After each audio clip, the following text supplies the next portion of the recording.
तो आदाब, नमस्कार, गुड इवनिंग, सत श्री अकाल। एक बार फिर आप तमाम लोगों का स्वागत है क्राइम तक की कहानी के इस एपिसोड में। उम्मीद है पूरी फैमिली अच्छी होगी, अपना ख्याल रख रही होगी, अपनों का ख्याल रख रही होगी।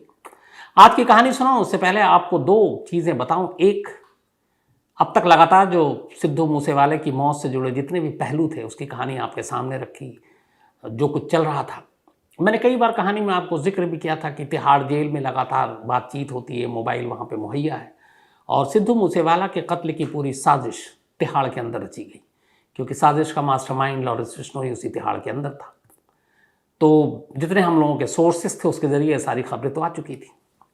अब एक पुख्ता सबूत आ चुका है जो तिहाड़ और उसके एडमिनिस्ट्रेशन को भी कटघरे में खड़ा करता है, और ये सबूत एक ऑडियो कॉल के सूरत में सामने आया। क्राइम तक पे ऑलरेडी ऑडियो मौजूद है, आप उसको सुन सकते हैं। तिहाड़ से आई ये ऑडियो दरअसल फ़ोन पर बातचीत है। एक कॉलर है जो अननोन है और दूसरी तरफ लॉरेंस बिश्नोई है। और 29 मई की शाम, कहते हैं कि करीब 5 सवा 5 के दरमियान ये कॉल आया था। मतलब सिद्धू मूसेवाला की इधर मौत हुई और उधर एक घंटी बजी तिहाड़ में, और करीब 1 मिनट 38 सेकंड की ये बातचीत है, जिसमें से काफ़ी सेकंड तक तो होल्ड पे है, क्योंकि तिहाड़ में जिस शख्स को फ़ोन किया था वो डायरेक्ट लॉरेंस को फ़ोन नहीं किया गया था। किसी और कैदी ने फ़ोन उठाया, या हो सकता है वो जेल स्टाफ हो। फ़ोन करने वाले ने कहा कि बात कराओ, फिर बाकायदा एक जगह पे लॉरेंस का नाम लेता है, फिर वो कहता है ठीक है 1 मिनट रुको, और इसके बाद लॉरेंस को फ़ोन देता है। फिर वो कोडवर्ड में बात करता है, गड्डी चढ़ा दी, गाड़ी चढ़ा दिया, 2-3 बार कहता है। लॉरेंस समझता नहीं है। लास्ट में फिर वो एक जगह कहता है कि गड्डी चढ़ा दी, गाड़ी चढ़ा दी, यानी मूसेवाले को मार दिया। ये सुनते ही लॉरेंस बिश्नोई कहता फ़ोन काटो। शायद उसे भी एहसास था कि फ़ोन टैप वैप ना हो रहा हो, लेकिन एजेंसियाँ ये सारे फ़ोनों को रिकॉर्ड कर रही थी। और आपको पता है कि जो सुकेश चंद्रशेखर केस हुआ उसके बाद तिहाड़ वैसे ही रडार पर था। तो ये बातचीत सामने आ गई। तो ये एक पुख्ता सबूत है कि सिद्धू मूसेवाला के कत्ल के पीछे लॉरेंस बिश्नोई और उसके गैंग का हाथ है। ये कॉल ये बताता है, क्योंकि कत्ल पंजाब के मानसा ज़िले में होता है, और उस अगले कुछ मिनट के बाद जो पहली कॉल थी मूसेवाला की मौत के बाद की पहली कॉल, वो लॉरेंस के लिए थी। तो एक ये सबूत है। दूसरा वो वीडियो भी सबूत है जो आपको दिखाया था हम लोगों ने। गोल्डी बरार ने एक मैसेज भेजा वीडियो पे जिसमें वो जिम्मेदारी ले रहा है। तो आगे जब मुकदमा चलेगा अदालतों में तो ये दोनों बेहद अहम सबूत होंगे।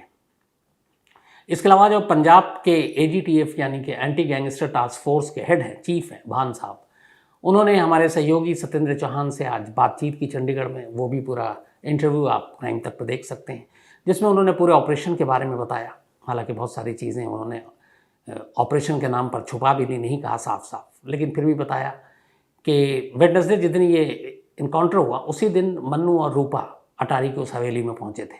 उनका ये भी कहना था कि ये पहले से उनकी टीम उनके पीछे थी लगातार, लेकिन उनका ये भी कहना था कि ये दोनों अटारी पाकिस्तान जाने के लिए गए थे। ऐसा कोई सबूत मिला नहीं है, क्योंकि अटारी बॉर्डर के पास इंडिया पाकिस्तान बॉर्डर पे एक तो फेंसिंग है, ऊपर से फोर्स भी लगी होती है, BSF है। तो ये सारी चीज़ें उन्होंने दोनों चीज़ बताई। तीसरी अहम जानकारी कि आज सलमान खान अचानक मुंबई के पुलिस कमिश्नर के ऑफिस पहुंच गए, और पहले लगा कि पता नहीं क्या मामला है, फिर पता चला कि वो अपने जो हथियारों का लाइसेंस है, आर्म्स लाइसेंस के लिए गए थे। उन्होंने शायद पहले से अप्लाई कर रखा है। और ये भी है कि जो मूसेवाला की मौत के 1 हफ्ते के बाद लॉरेंस गैंग ने उन्हें धमकी दी थी, उस धमकी के बाद उसी सिलसिले में भी उनकी सिक्योरिटी बढ़ा दी गई है।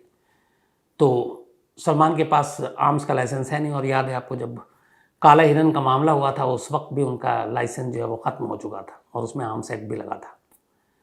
तो ये 3 जानकारी थी। मैंने कहा इन जानकारियों को कहानी सुनाने की बजाय आपकी जानकारी के तौर पर ही सामने रखूं। अब आज की कहानी पे आऊँ उससे पहले एक और अहम जानकारी दे दूं कि ऐसी तमाम कहानियाँ आपको KOFM पर भी सुन सकते हैं, अपने मनपसंद की कहानियाँ। और क्राइम तक फैमिली के लिए क्राइम 50 है, डिस्क्रिप्शन पे लिंक है। तो अलग अलग सब्जेक्ट पे अलग अलग फील्ड की तमाम कहानियाँ जो आपको शौक़ हो, पसंद हो, आपका मिजाज जिससे मिलता हो, आप सुन सकते हैं KOFM ऐप पर। ख़ासतौर पर इसमें से अगर मैं 2 कहानी की और बात करूँ तो 1947 के बाद का भारत, 1947 के बाद का भारत, इस पर एक पूरी कहानी है, आज़ादी से पहले और उसके बाद का खास तौर पर। इसके अलावा the cases that India forgot, ऐसे केस जो हिंदुस्तान भूल गया, ये 2 कहानी भी KOFM पर है, तो आप इसे ज़रूर सुनें। अब आते हैं आज की अपनी कहानी के ऊपर। आज की कहानी एक ऐसी महिला की कहानी है जो इंस्पायर करती है। एक ऐसी महिला की कहानी है जिसकी ज़िंदगी की जो शुरुआत की तो बात करें वो हैरत अंगेज़ तो है ही, लेकिन अंत है अफसोसनाक। लेकिन सीखना चाहिए कुछ ऐसे लोगों से इस दुनिया में कि ज़िंदगी कैसे किसी मिशन का नाम है और कैसे अपने मिशन के साथ कोई समझौता नहीं करता। आज के दौर में अगर मैं देखता हूँ हर तरफ लालच और करप्शन, रिश्वत, कुछ कर लिया तो उसके बदले में उम्मीद कि कुछ हमें बदले में मिलेगा। लेकिन ये जिस लेडी की कहानी है, पूरी ज़िंदगी अपनी इसने कुर्बान की और जब मरी, जब मौत हुई, तब भी एक गुमनाम मौत। लेकिन पूरी ज़िंदगी जी, मौत को भी गले लगाया, लेकिन कभी सरकार से मदद नहीं मांगी, बल्कि सरकार ने पेंशन और बाकी चीज़ों के जो नाम पे दिया उसने ठुकरा दिया। उसने कहा कि मुझे ये भीख नहीं चाहिए, जो मैंने किया वो मेरा फ़र्ज़ था। मैंने किसी पैसे, किसी पेंशन, किसी और उम्मीद में या लालच में नहीं किया था।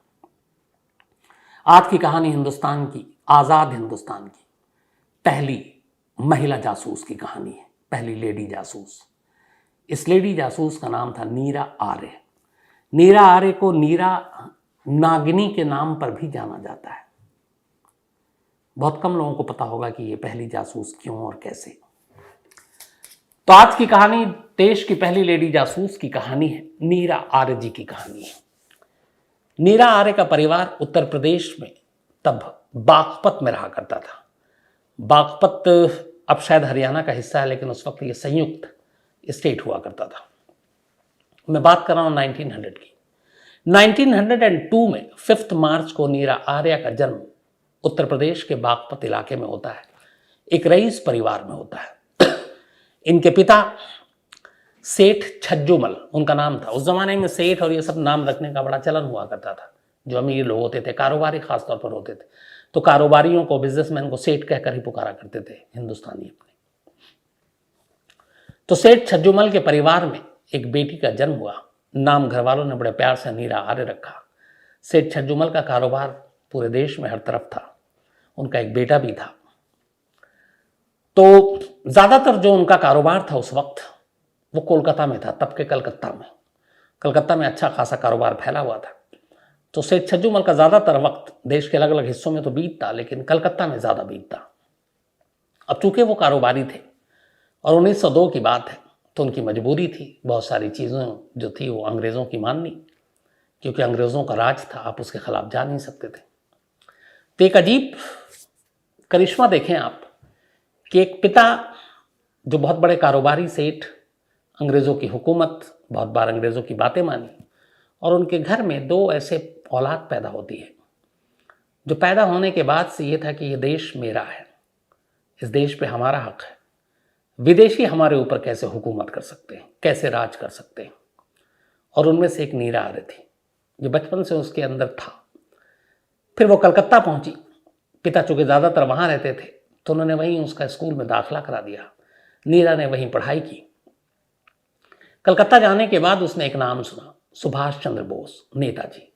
आज़ादी की लड़ाई में एकदम आगे आगे थे, और उस वक्त बहुत सारे क्रांतिवीर थे, क्रांतिकारी थे, अपने देश में अलग अलग नेता थे। एक तरफ बापू महात्मा गांधी लड़ाई लड़ रहे थे, तो दूसरी तरफ भगत सिंह थे, बाकी तमाम। तो सुभाष चंद्र बोस और कहीं ना कहीं गांधी जी की जो सोच थी दोनों की अलग अलग थी। सुभाष चंद्र बोस को लगता था कि बिना लड़ाई लड़े आज़ादी नहीं मिल सकती। गांधी जी अहिंसा के रास्ते पर थे। तो सुभाष चंद्र बोस कलकत्ता में ख़ास तौर पर उनका एक ऑरा था, एक जलवा था। वहाँ नीरा आर्य सुभाष चंद्र बोस से बहुत प्रभावित हो गई, और फिर उन्होंने तय किया कि वो नेताजी की तब तक आज़ाद हिंद फौज का जन्म हो चुका था, वो ज्वाइन करेंगे। अब नीरा आर्य की इस सोच से पूरे खुद सुभाष चंद्र बोस भी बड़े प्रभावित हुए, और ये भी देखा कि बहुत बहादुर लड़की है। लेकिन हुआ ये कि ये सारी चीज़ें जब चल रही थी, आज़ाद हिंद फौज में शामिल होना था, उसी दौरान उससे पहले सेठ छज्जूमल ने, चूँकि नीरा बड़ी हो गई, शादी की उम्र की हो गई, उस ज़माने में बहुत ज़्यादा भी नहीं है, कम उम्र में ही भी शादी हो जाती थी। तो उसी वक्त एक इंस्पेक्टर हुआ करते थे CID में अंग्रेज़ों के, और उनका नाम था श्रीकांत जयरंजन। हिंदुस्तानी थे, भारतीय थे, लेकिन पढ़ाई लिखाई कॉलेज करने के बाद उन्होंने एग्ज़ाम दिया, और उसके बाद फिर वो CID में इंस्पेक्टर तैनात हो गए। श्रीकांत जयरंजन दास कलकत्ता के ही थे।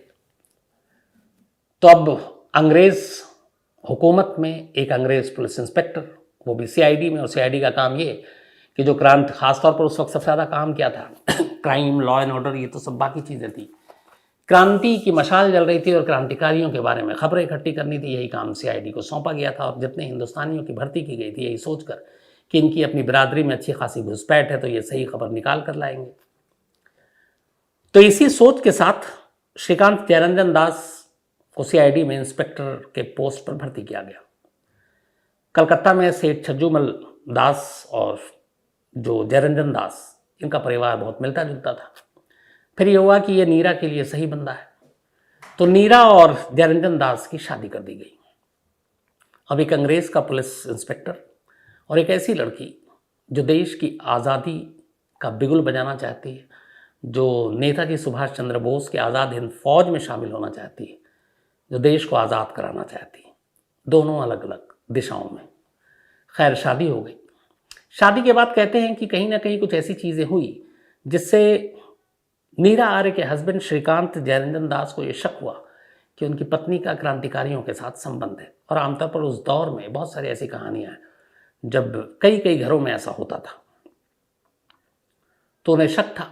इस दौरान में अब नीरा आर्य वो आज़ाद हिंद फौज ज्वाइन कर लेती हैं, सुभाष चंद्र बोस से ही मिलती हैं। उस वक्त सुभाष चंद्र बोस जी की इस पूरी फोर्स में, फौज में, एक जासूसी का भी विंग हुआ करता था और उसके हेड थे, जो मेन हेड जासूस थे, पवित्र मोहन रॉय। ये आज़ाद हिंद फौज के जासूसी डिपार्टमेंट के हेड थे पवित्र मोहन रॉय जी। उनका काम था जासूसी करवाना, जासूसों को भर्ती करना। तो इसी दौरान में अब बहुत सारी चीज़ें इन्होंने जो तरीका निकाला था पवित्र मोहन रॉय जी ने, बहुत सारी, ख़ासतौर पर देखा उन्होंने कि महिलाओं को, उस वक्त की अंग्रेज़ों को ज़रूरत पड़ती थी कामकाज के सिलसिले में महिलाओं की। देखिए कहाँ से कहाँ सोच जाती है। तो अब अंग्रेज़ हैं, हिंदुस्तान को ग़ुलाम समझते हैं, हिंदुस्तानियों को भी ग़ुलाम नौकर समझते हैं, बट उन्हें काम रोज़मर्रा का कराने के लिए नौकर भी चाहिए। तो पवित्र मोहन राय को यह ख्याल आया कि क्यों ना अपने गैंग में शामिल महिलाओं को आम गृहिणी बनाकर बड़े बड़े अंग्रेज़ अफसरों के घरों में तैनात कर दिया जाए। और उन्होंने यही किया। बहुत सारी जो महिलाएं थी उनकी जासूसी विंग की, उसमें उन्होंने भर्तियां करना शुरू की और अंग्रेज़ों के घर पे साफ़ सफाई, खाना बनाना, इन कामों के लिए भेज दिया। अब वो वहाँ जाती, वहाँ जाकर वो बाकायदा वहाँ उनकी बातें भी सुनती, सीखती, क्योंकि ट्रेंड थी। कौन आ रहा है, क्या आ रहा है, कई बार तो कहते हैं बहुत महत्वपूर्ण इंपॉर्टेंट दस्तावेज, डॉक्यूमेंट्स भी उड़ा लेती और फिर पहुँचाती। तो उस वक्त कई सारी ऐसी थी। नीरा आर्य के अलावा एक वहाँ पे थी मानवती आर्या, सरस्वती राजमणि, दुर्गा मल्लम गोरखा और डैनियल काले, ऐसे लोग और भी थे जो जासूसी के काम में लगे हुए थे। नीरा आर्य को भी इसी काम में पवित्र मोहन राय जी ने लगा दिया और वो ये जासूसी करने लगी। कहती हैं बहुत बड़े बड़ी जानकारी लाकर अंग्रेज़ अफसरों के, क्रांतिकारियों के खिलाफ ऑपरेशन के, इन सारी चीज़ों की जानकारी दी। और उनकी इस जानकारी की वजह से कई बार बहुत सारे क्रांतिकारी बचे और बड़े खुश थे। और उनके इस काम काज, उनकी तेज़ तर्रारी को देखते हुए खुद सुभाष चंद्र बोस ने नीरा आर्य को एक दिन कहा कि तुम इस देश की पहली महिला जासूस हो, और ये खिताब कहते हैं उन्होंने दिया। इसके बाद नीरा आर्य ने अंग्रेज़ों के घर से बहुत सारी जानकारी लाई, उन्होंने पूरी ट्रेनिंग भी ली। इत्तेफाक की बात कि उनकी घर के बाहर काम, पति सीआईडी में, अंग्रेज़ों का अफसर, पति को शक। तो पति को यह शक हुआ। धीरे धीरे अब पति ने सीआईडी वाला काम अपनी पत्नी पे करना शुरू कर दिया, नीरा आर्य पे। और फिर उसे एहसास हो गया कि ये सुभाष चंद्र बोस के बहुत करीब है। अब एक रोज़ पति नीरा आर्य का ही पीछा करते हुए और सुराग ढूंढते हुए उस ठिकाने पर पहुंच जाता है जहां पे सुभाष चंद्र बोस अपने साथियों के साथ छुपे हुए थे। अब वहाँ हालात ऐसे बनते हैं कि इस इंस्पेक्टर श्रीकांत जयरंजन दास को एक मौका मिल जाता है। सामने सुभाष चंद्र बोस थे, अचानक ही आता है और निशाना लेता है, गोली चला देता है। इत्तेफाक से गोली नेताजी को लगती नहीं, नीरा बीच में कूद पड़ती है। तब तक उसका शौहर, उसका पति, अब दूसरी बार निशाना ले रहा है नेताजी को सामने रखकर। नीरा आर्य के सामने एक तरफ उसका हीरो नेताजी है जिनकी जान को खतरा है, और दूसरी तरफ उसका अपना पति है जो उसके हीरो की जान ले रहा है, पिस्टल हाथ में है। नीरा इस दौरान में उसे लगता है कि शायद मौका ना मिले, नेताजी मारे जाएं। हमेशा चूंकि वो एक ट्रेन जासूस थी, उसके पास खंजर था। इधर पति को भी ये था कि ये पत्नी है, कम से कम उनके रास्ते में नहीं आएगी, लेकिन ये सोच गलत थी। वो इससे पहले कि दूसरी बार निशाना लेता, नीरा ने अपने हाथ से अपने पति के पेट में खंजर उतार दिया। गोली चल नहीं पाई, पति हैरान वहीं पे गिर पड़ा। थोड़ी देर के बाद श्रीकांत जयरंजन दास की मौत हो गई। नेताजी भी ये देखकर हैरान रह गए कि एक महिला जिसने अपने फर्ज, देश, अपने नेता के लिए अपने पति को अपने हाथों से मार डाला। कहते हैं नीरा आर्य ने इसके बाद कहा कि मैंने ऐसा कुछ नहीं किया। जो भी मेरे देश की आज़ादी, मेरे देश के क्रांतिकारियों की जान का दुश्मन होगा, बीच में आएगा, मैं उन सब का यही हश्र करूंगी। ये कहानी उस वक्त बहुत चर्चा में आई, और इसके बाद नीरा आर्य, जिनका नाम नीरा नागनी भी पड़ा, और इनका एक भाई भी था, वो भी फिर क्रांतिकारी बना, और इन लोगों ने बहुत सारे ऐसे ऑपरेशन को अंजाम दिया। फिर धीरे धीरे वक्त बीता, 1945 आ गया। 1945 में अचानक खबर आई कि नेताजी सुभाष चंद्र बोस की एक हवाई हादसे में मौत हो गई है। और इस खबर के बाद 45-45 की बात थी, आज़ाद हिंद फौज के जो सिपाही थे वो मायूस हो गए। तब तक कोई कंफर्म सोर्स से खबर भी नहीं आ रही थी। तो उन बहुत सारे लोगों ने फिर अंग्रेज़ों से बात हुई, उधर गांधी जी भी वो थे, और अब ये था कि देश आज़ाद कभी भी हो सकता है। तो 45 में बल्कि आज़ाद हिंद फौज के बहुत से लोगों ने समर्पण कर दिया, बड़े बड़े नेताओं के कहने पर। जिन लोगों ने समर्पण किया, सरेंडर किया, उन सब के ऊपर दिल्ली के लाल किला में 1945 के एंड से लेकर 1946 तक मुकदमा चला। और इन सारे लोगों में एक नीरा आर्य भी थी, देश की पहली महिला जासूस। मुकदमा चला। जितने भी आज़ाद हिंद फौज के सिपाही थे, चूंकि नेताजी रहे नहीं, उनकी मौत की खबर आ चुकी थी, अंग्रेज़ों में भी लगा कि अब कमांडर तो रहा नहीं, सारे आज़ाद हिंद फौज के सिपाहियों को बरी कर दिया अंग्रेज़ी अदालत ने 1946 में, सिवाय एक के, और वो इकलौती थी नीरा आर्य। वजह ये थी कि नीरा आर्य पर सिर्फ जासूसी करने का इल्ज़ाम नहीं था, आज़ाद हिंद फौज में शामिल होने का इल्ज़ाम नहीं था, बल्कि उनके ऊपर एक अंग्रेज़ पुलिस अफसर के कत्ल का इल्ज़ाम था, और वो अंग्रेज़ पुलिस अफसर जो खुद उनका अपना पति था। और इसीलिए बाकी सबको तो बरी कर दिया गया, नीरा आर्य को एक अंग्रेज़ पुलिस अफसर अपने पति के कत्ल के इल्ज़ाम में उस वक्त की जो सबसे बड़ी सज़ा थी, काला पानी भेज दिया गया, अंडमान। इसके बाद यहाँ से नीरा आर्य अंडमान पहुँचती हैं, अंडमान में रहती हैं। उन्होंने अपना एक पूरा अंडमान का किस्सा लिखा है, मैं उसका सिर्फ एक पार्ट आपको बताता हूँ। जब वो अंडमान पहुँची तो उन्होंने बताया कि रात का वक्त था, अंडमान के काला पानी के एक अंधेरे सेल में उनको रखा गया। देखा कुछ नहीं है, फर्श सब कुछ ऐसे ही है। फिर करीब रात 10 बजे उन्होंने कहा कि हर एक कैदी को सेल में डाल दिया जाता था। वो तन्हा थी। तभी कुछ गिरने की आवाज़ आई, वो सोने जा रही थी। उन्होंने देखा कि एक कंबल और एक चादर किसी ने फेंका है। वो उन्होंने उठाया तो वो देखा कि वहाँ का वो संतरी था। तो उसने टोन भी कसा। फिर उसने कहा कि नेताजी कहाँ हैं तुम्हारे। तो उसने कुछ और ऐसी बात की कि नीरा आर्य को गुस्सा आ गया और उन्होंने उस संतरी के मुंह पर थूक दिया। संतरी ने यह बात जाकर अपने जेलर को बता दी।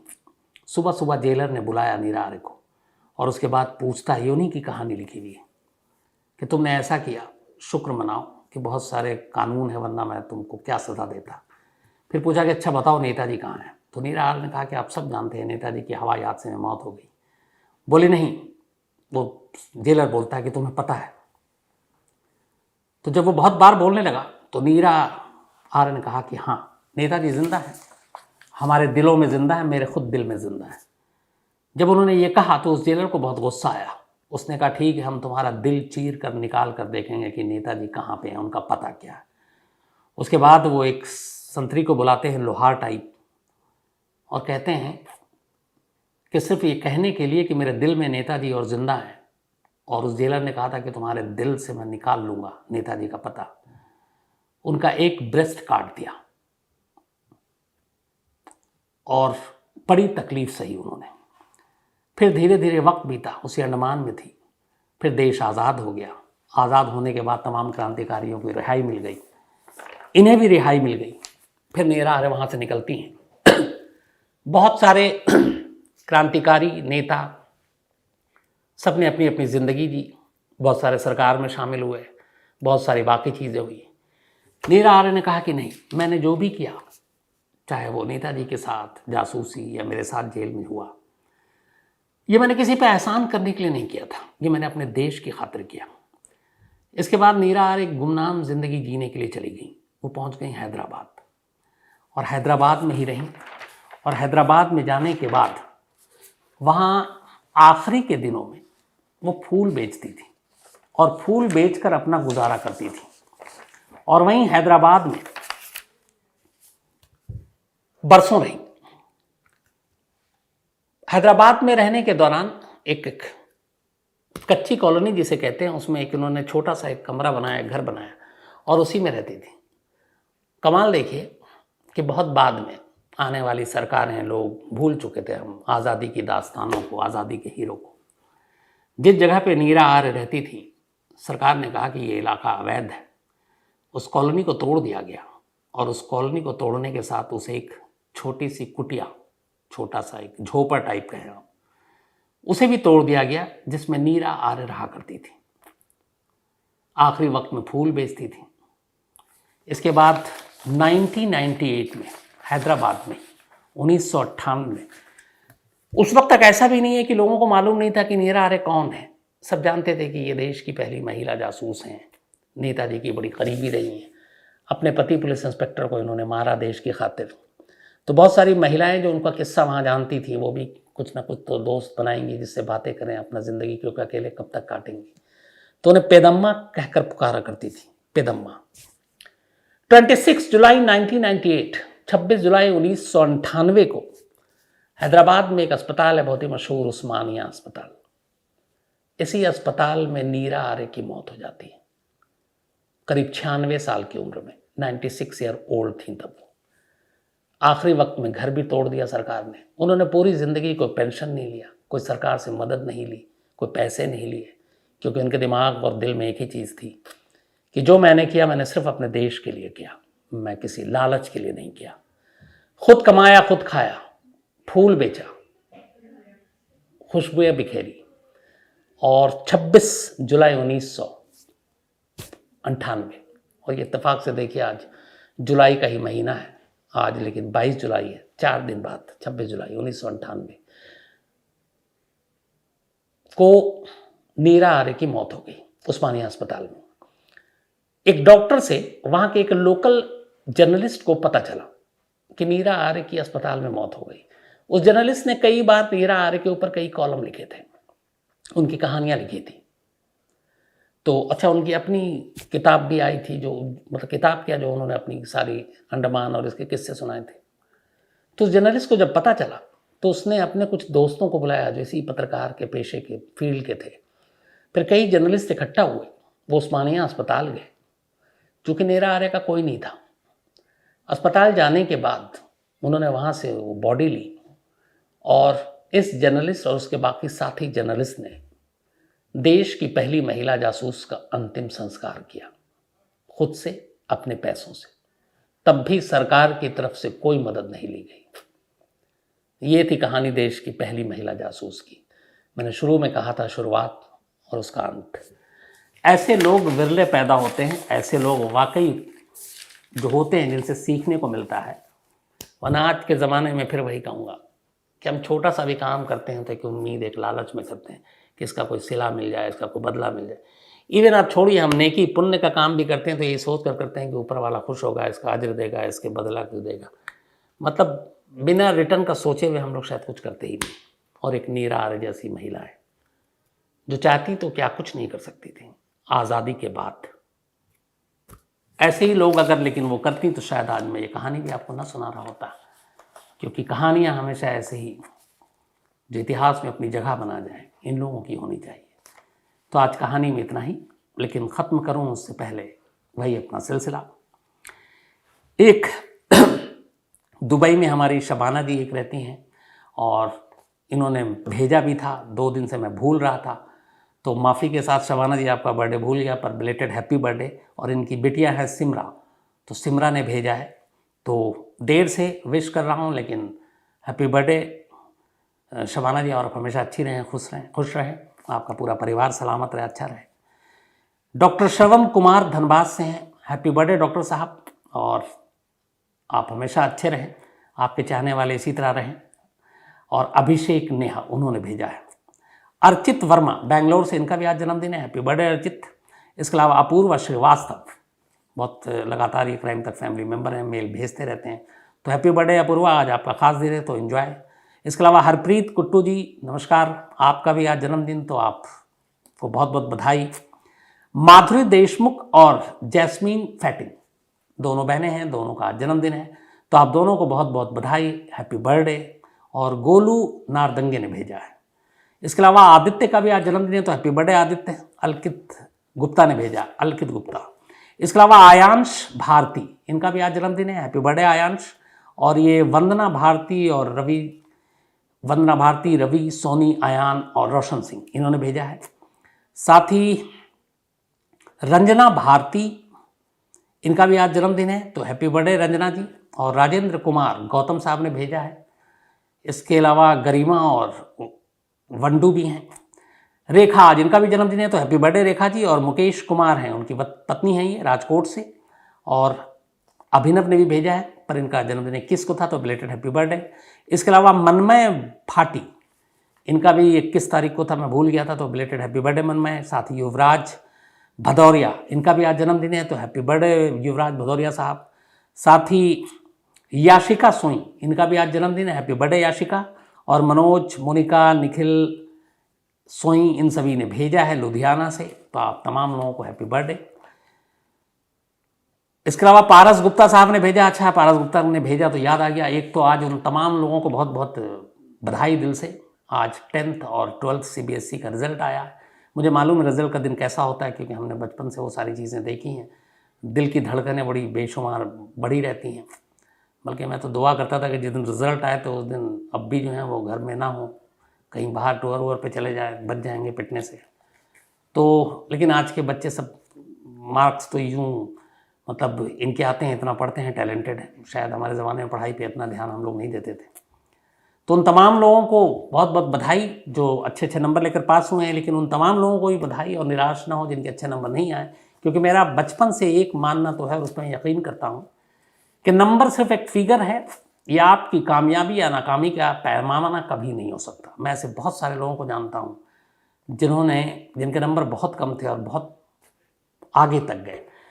तो जो नंबर ला रहे हैं अच्छी बात है, टैलेंटेड हैं, खूब आगे जाए, पर जिनके नंबर कम हैं वो अपने ऊपर सिर्फ यकीन रखें। बल्कि मैं कहूँ कि जब देश के सबसे बड़े एक English group times of India के कहीं मैंने पढ़ा था कि एक एडिटर जो थे उन्होंने शायद 10th पास नहीं किया था। अब आप बताइए, ऐसे लोगों के किस्से भरे पड़े हुए हैं जिनके नंबर बहुत कम आए, लेकिन ज़िंदगी में फिर कॉम्पिटिटिव एग्ज़ाम में बहुत कुछ किया। तो ऐसे लोग कॉम्पिटिटिव एग्ज़ाम पे फोकस करें।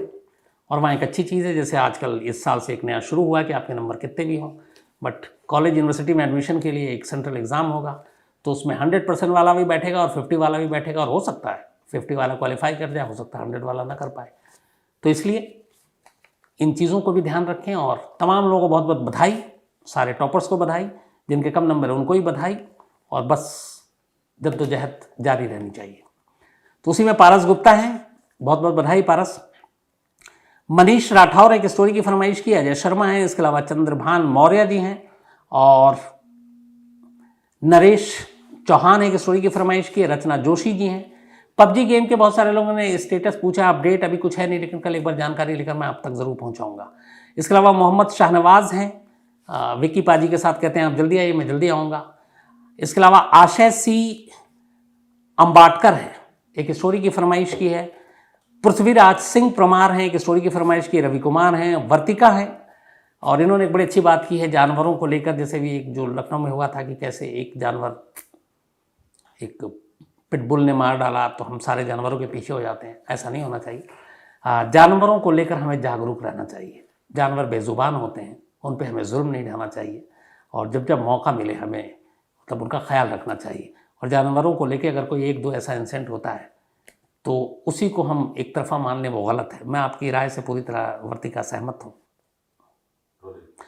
इसके अलावा मनोहर देवरा है, साथ ही आरती सिंह हैं। इन्होंने कहा कि शाकिरा खलीली की कहानी क्राइम तक से गायब क्यों हो गई। बहुत सारे लोगों ने और पूछा था, तो आरती जी बता देता हूँ आज आपको। शाकिरा खलीली पे एक सीरीज़ बन रहा OTT, और उस सीरीज़ के साथ ज़रूरी था कि उस कहानी को भी हटा दिया जाए जब तक सीरीज़ लॉन्च ना हो जाए।